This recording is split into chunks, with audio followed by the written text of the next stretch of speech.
नमस्कार, पहाड़ न्यूज में आपका हार्दिक स्वागत है। आज की तारीख है 15 जुलाई 2025 और हम लेकर आए हैं उत्तराखंड की 15 सबसे बड़ी और अहम खबरें जो आपको राज्य की ताजा हलचल, मौसम, राजनीति और विकास और सुरक्षा से अपडेट रखेंगे। जी हां, सुप्रीम कोर्ट ने कांवड़ यात्रा में QR कोड के विवाद पर यूपी और उत्तराखंड सरकारों से मांगा जवाब। सुप्रीम कोर्ट ने आज एक जनहित याचिका पर सुनवाई करते हुए उत्तर प्रदेश और उत्तराखंड सरकारों को कड़ी फटकार लगाई। याचिका में आरोप लगाया गया था कि मुस्लिम इलाकों से गुजरने वाले कांवड़ यात्रा मार्गों QR कोड लगाने की योजना धार्मिक भेदभाव को बढ़ावा देती है। कोर्ट ने दोनों सरकारों को 7 दिन में विस्तृत स्पष्टीकरण की मांगा है।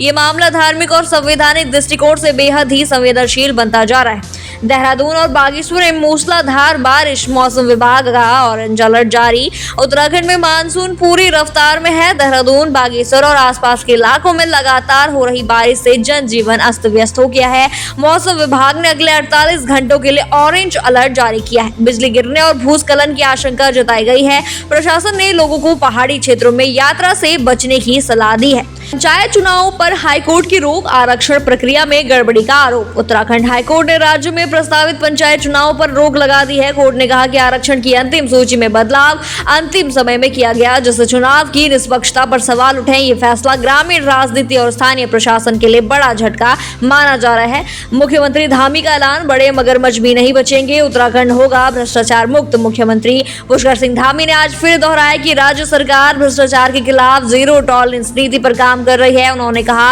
अब केवल छोटे नहीं बड़े मगरमच्छ भी जाल में फंसेंगे। मुख्यमंत्री के इस बयान को कई अफसरशाही घोटालों पर कार्रवाई के संकेत के रूप में देखा जा रहा है। जी हां, महिला उद्यमियों को मुख्यमंत्री ने किया सम्मानित। कहा, महिलाएं, युवा और संस्कृति होंगे अगले 25 वर्षों के ऋण। उत्तराखंड की 25वीं वर्षगांठ पर आयोजित कार्यक्रम में मुख्यमंत्री ने प्रमुख महिला उद्यमियों को सम्मानित किया। उन्होंने कहा कि राज्य के विकास की नई कहानी महिलाओं और युवाओं के नेतृत्व में लिखी जाएगी। ये कार्यक्रम महिला सशक्तिकरण की दिशा में एक मजबूत संदेश देता है।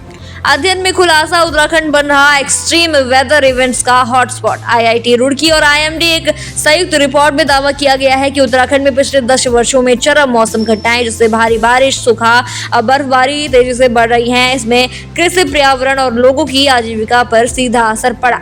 दिल्ली देहरादून एक्सप्रेसवे का कार्य अंतिम चरण में। एशिया का सबसे लंबा वाइल्ड लाइफ कॉरिडोर अब भी बनेगा। NHAI ने जानकारी दी है कि दिल्ली से देहरादून को जोड़ने वाला 210 किलोमीटर लंबा एक्सप्रेसवे जुलाई के अंत तक चालू हो जाएगा। इस पर 12 किलोमीटर का एलिवेटेड वाइल्ड लाइफ कॉरिडोर बनाया जा रहा है, जो एशिया में सबसे लंबा होगा।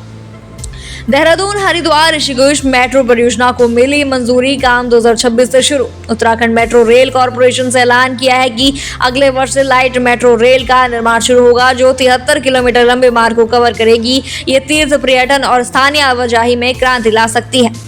नोएडा से हरिद्वार के बीच नया एक्सप्रेसवे, ऊपर गंगा कैनल योजना को हरी झंडी। नई दिल्ली से हरिद्वार तक सफर जल्द ही और सुगम होगा। केंद्र सरकार ने अपर गंगा कैनल एक्सप्रेसवे के विस्तारीकरण को मंजूरी दे दी है। यह परियोजना धार्मिक पर्यटन को भी बढ़ावा देगा।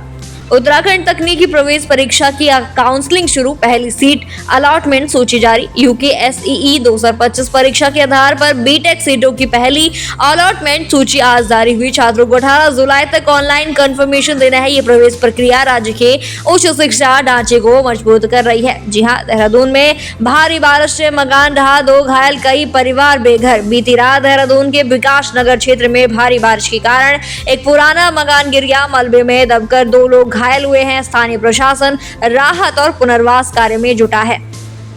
टिहरी में कांवड़िए से भरा ट्रक पलटा, 3 गंभीर घायल, कुल 18 लोग अस्पताल में। एक कंटेनर ट्रक जो कांवड़ यात्रियों को लेकर जा रहा था, मोरी के पास पलट गया। शुरुआती जांच में ब्रेक फेल होना कारण बताया गया है। पुलिस और एम्बुलेंस तुरंत मौके पर पहुंची। सीरियल किलर ड्राइवर गिरफ्तार, 4 हत्याओं की जांच में पुलिस जुटी। देहरादून पुलिस ने एक लॉन्ग डिस्टेंस ट्रक ड्राइवर को पकड़ा है, जो 3 वर्षों में कम से कम 4 लोगों की हत्या कर चुका है। आरोपी से कई और लापता लोगों की जानकारी मिलने की संभावना है। लव अफेयर में युवती की हत्या, आरोपी का परिवार भी गिरफ्त में। हरिद्वार की एक युवती की गुरुग्राम में हत्या कर दी गई। आरोपी युवक और उसके पिता व भाई को पुलिस ने हिरासत में ले लिया है। इस हत्याकांड ने राज्य में महिला सुरक्षा को लेकर सवाल खड़े कर दिए हैं। फसल क्षति पर मिलेगा मुआवजा, पीएम फसल बीमा योजना के तहत दावा प्रक्रिया शुरू। उत्तराखंड के कई जिलों में बारिश से बर्बाद हुई फसलों के लिए अब प्रधानमंत्री फसल बीमा योजना के तहत दावों की प्रक्रिया शुरू हो गई है। ऑनलाइन आवेदन के जरिए किसान मुआवजा प्राप्त कर सकेंगे। ये थी उत्तराखंड की आज की तमाम 15 बड़ी अहम खबरें। ऐसी ही खबरों के लिए जुड़े रहिए पहाड़ न्यूज के साथ। हम फिर मिलेंगे कल की बड़ी खबरों के साथ। तब तक के लिए आप बने रहिए पहाड़ न्यूज के साथ।